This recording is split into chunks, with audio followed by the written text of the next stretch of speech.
Look at the Milky Way right now, and you see a galaxy consumed by war, empires fighting over planets, borders, and resources. But underneath that surface layer of chaos, the physical crust of countless worlds is entirely hollow. Waiting in the dark are endless, perfectly aligned rows of metallic skeletons, the forgotten hardware of an empire that predates almost all life as we know it. 60 million years ago, the Necrons fought a war against ancient rivals that left the galaxy in ruins. Their supreme leader issued a cold mathematical directive to wait out the lifespan of their enemies.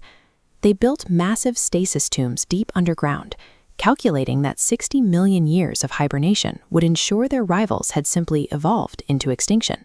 But hiding from time introduces a variable that even the most advanced technology struggles to control. Over 60 million years, stars die and continents drift. Billions of Necrons were destroyed in their sleep as power grids failed and stasis crypts were ground into dust by the geological shifts of the planets above them. The Necrons managed to endure the longest wait in galactic history, but survival came at a steep cost. The hardware that survived the aeons woke up irreparably damaged by the passage of time. To understand this damage, you have to look at how the Necrons got their metallic bodies in the first place. Long before the Great Sleep, they struck a terrible bargain called biotransference. They traded their diseased organic flesh for bodies of living metal, stripping away their souls to achieve mechanical immortality. The process mirrored their extreme inequality. Common citizens, the massive bottom layer, received crude digital storage, leaving them mindless automatons. But at the top of the pyramid, the nobility received sophisticated engrammatic pathways, allowing overlords to retain full consciousness and complex personalities. The fatal flaw in this design only became apparent after the Great Sleep. Holding a complex, digitized mind in stasis for 60 million years degrades the storage medium. The engrammatic pathways slowly frayed, and the nobles' hard drives experienced catastrophic data corruption. As a result, the rulers waking up to conquer the modern galaxy are experiencing severe psychological glitches. Some emerge completely senile, trapped in digital loops of battles that ended millions of years ago. Others develop bizarre fixations or slip into raving paranoia. An immortal, undying army of silent machines is dangerous enough, but an immortal army commanded by glitching, unpredictable, and highly eccentric minds introduces a chaotic variable to every battle they fight. For many tomb worlds, the wake-up call isn't scheduled. It happens because a younger species, usually human colonists, accidentally builds a city or starts a mining operation right on top of a dormant necropolis. The tomb world doesn't formally declare war. Its master autonomic program simply detects the intrusion and triggers an automated repair sequence. Insect-like robotic constructs called Canoptek scarabs and spiders are released to silently clear the surface debris, which to them includes the human cities sitting on their lawn. Nodal command governs the theater as a cold system of causality. It removes the need for traditional generals or war rooms, allowing the algorithm to dictate every tactical response in real time. Looking at this flowchart, you can see how the logic loops work. If the initial Canoptek constructs are destroyed, the algorithm automatically releases basic Necron warriors. If those warriors meet heavy resistance, the system escalates, unlocking specialized destroyers, heavy vehicles, and higher-tier commanders. The harder the enemy fights, the more destructive the response becomes. The primary tool for executing this escalation is Gauss weaponry.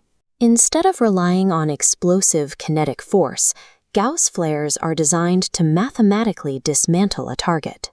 They strip biological targets down, layer by layer, breaking their molecular bonds until nothing is left but atoms. There is no negotiating with this process. Fighting a tomb world is like trying to reason with a planetary immune system that is blindly executing a local extermination algorithm. If these localized defense algorithms ever networked together, the galaxy would be purged in a matter of months. But the Necron system is missing its master code. Before he went into exile, their supreme ruler, the Silent King, deleted the overarching command protocols, forcing the species to act as a single unit. Without that unifying directive, the Necrons are waking up disconnected. Instead of a single galaxy-spanning empire, they are a patchwork of isolated, fiercely competitive noble dynasties, squabbling over territory and status. Some dynasties operate with terrifying efficiency. Imotekh the Stormlord, ruler of the Imotekh dynasty, runs his campaigns entirely on probability and cold predictive logic. His algorithmic calculations allow him to violently expand his territory across dozens of star systems, overwhelming biological enemies who rely on unpredictable emotions. On the opposite end of the spectrum is Trazyn the Infinite, his data corruption manifested as a paranoid obsession with history.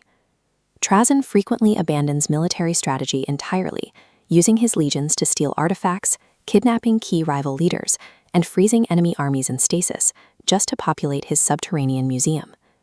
The younger races currently hold a fragile advantage. The most sophisticated extermination program in the universe is broken into pieces, and right now it spends nearly as much energy fighting itself as it does fighting anyone else. To grasp the full terror of the Necron advance, we have to look closely at the material their bodies are built from. They are forged from necrodermis, a self-repairing living metal originally engineered by their old star gods. When a Necron warrior takes a direct hit from heavy artillery, the physical destruction is catastrophic, but there is no biological trauma, no bleeding out, and no shock, just scattered metal on the ground. That scattered metal doesn't stay down. The moment the unit is breached, the Reanimation Protocol activates. The shards magnetically snap back together in reverse order, seamlessly sealing the breaches and putting the warrior right back into the firing line. If the damage exceeds the metal's ability to instantly repair itself, a secondary failsafe triggers. The shattered Necron automatically phases out of reality, teleporting directly back to the subterranean crypts where heavier Canoptek machinery can rebuild it. This creates a logistical nightmare for opposing commanders. They leave no corpses to study, drop no salvageable technology, and suffer zero permanent losses. They do not fight wars of attrition because they do not experience attrition. Their entire combat doctrine rests on the simple mathematical inevitability that they will outlast the ammunition and stamina of anything with a pulse. A waking Necron overlord views the modern galactic map as a simple inventory of ancient property. To their eyes, the sprawling empires of humanity are merely an uncontrolled biological infestation squatting on land claimed 60 million years prior. Necron protocols bypass the concepts of subjugation or diplomacy. Instead, the Dynasties pursue a galaxy-wide extermination operation to reset the biological board and restore their ancient, silent order. The younger races believe they are fighting a war to win control of the stars, but you cannot win a war against an immune system. They are simply delaying their own deletion at the hands of a waking, undying